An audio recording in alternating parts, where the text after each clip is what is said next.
आए कहाँ से, आए कहाँ से, कहाँ से आए?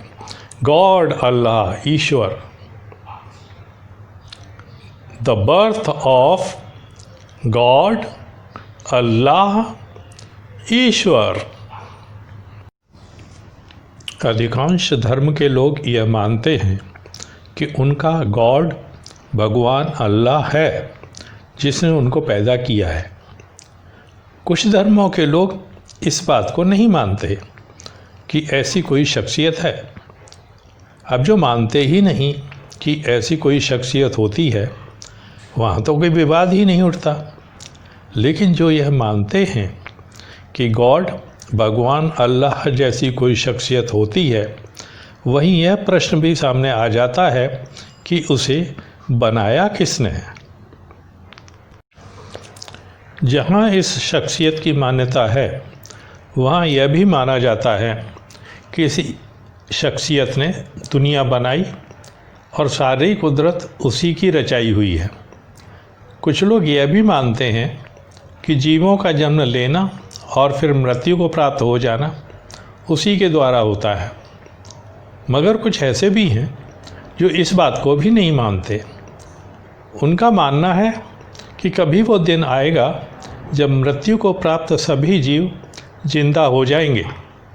इसी कारण वो मृतक को जलाते नहीं हैं। इसका मतलब यह हुआ कि मनुष्यों में इस बात को लेकर एक मत नहीं है। दुनिया बहुत बड़ी है, पृथ्वी तो एक ब्रह्मांड का छोटा सा हिस्सा है। ऐसे असंख्य ब्रह्मांड हैं और जिस शख्सियत को पृथ्वी पर ही कुछ ही लोगों ने मान्य किया है, कुछ ने नहीं, तो क्या यह ज़रूरी है कि सभी ब्रह्मांडों के जीव भी पृथ्वी पर रहने वालों की तरह ही सोचें? हमारी भाषाएं अलग हो सकती हैं, रहन सहन अलग हो सकता है, लेकिन जो एक के लिए सत्य है वह दूसरे के लिए असत्य कैसे हो सकता है? चलिए हम उन लोगों की बात मान लेते हैं जो कहते हैं कि गॉड भगवान अल्लाह आदि जैसी कोई शख्सियत होती है। पर सवाल यह है कि वो शख्सियत आई कहाँ से? क्या उसने खुद को पैदा किया या फिर उससे भी बड़ा कोई है जिसने उसे पैदा किया? अगर ऐसा कोई है तो वो कौन है? कौन है उसका उत्पत्ति करता? अगर ये शख्सियत ही सर्वोच्च है तो वो आई कहाँ से? क्या है उसका स्रोत? इस्लाम को मानने वाले इस विषय में कुछ अधिक नहीं कहते। उनकी मान्यता यही है कि अल्लाह ने उन्हें ज़िंदगी बख्शी है। अल्लाह के विषय में वो अधिक कुछ नहीं कहते।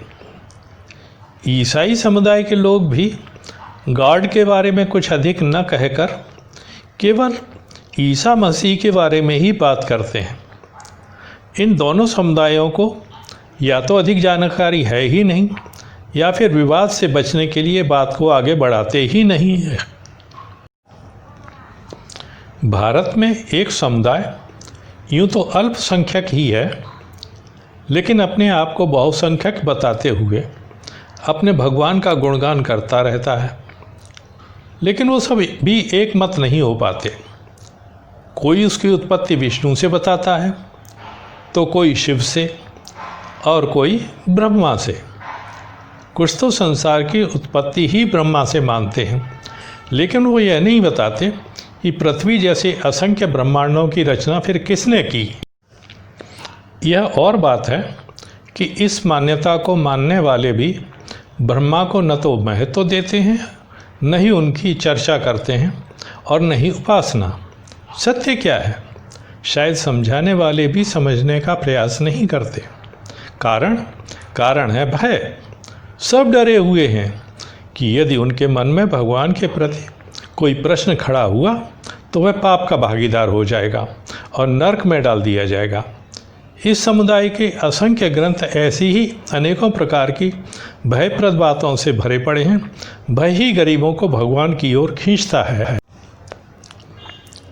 तो फिर यह शख्सियत जिसे गॉड, अल्लाह, भगवान आदि जैसे नामों से जानते हैं, आई कहाँ से और उसके आने का प्रयोजन क्या था? क्या वह भी किसी शासक की तरह इंसानों या दुनिया पर शासन करना चाहती थी, या अपनी पूजा करवाना चाहती थी, या फिर शक्ति के कोड़ों के बल पर संसार को नचाना चाहती थी? किसी के आने का कोई कारण अवश्य होता है, यूं ही कोई क्यों आएगा? यदि पूर्ण रूप से निर्लिप्त होकर विचार करें तो हमें समझ में आ जाएगा कि ऐसी किसी भी शख्सियत के होने की कोई संभावना ही नहीं हो सकती। अगर ऐसी कोई शख्सियत होती तो सारे संसार के लिए एक ही जैसे नियम होते, एक ही शख्सियत होती। पैदा करने वाले माता पिता होते हैं, हम सभी जानते हैं। कोई कभी नहीं चाहेगा कि उसकी संतानें उसके सामने रोएं, गिड़गिड़ाएं। क्या ऐसी कोई शख्सियत यह बर्दाश्त करेगी कि कोई उसकी संतान उसकी अन्य संतानों से नीचा या ऊंचा समझे? ऐसा जान पड़ता है कि गॉड, अल्लाह, ईश्वर आदि जैसी शख्सियत को कुछ चतुर चालाक लालचियों ने ही पैदा किया था, जिसका डर दिखाकर वो सीधे साधे भोले भाले लोगों को मूर्ख बनाकर लूट सकें और उनको अपना गुलाम बनाकर रख सकें। मंदिर, मस्जिद, चर्च आदि का सहारा लेकर अपनी तिजोरियां भर सकें। आखिर गॉड आदि जैसी हस्ती को मंदिर, चर्च, मस्जिद जैसी जगहों की ज़रूरत ही क्या थी? जो सर्वव्यापी होता हो उसे घर की क्या ज़रूरत?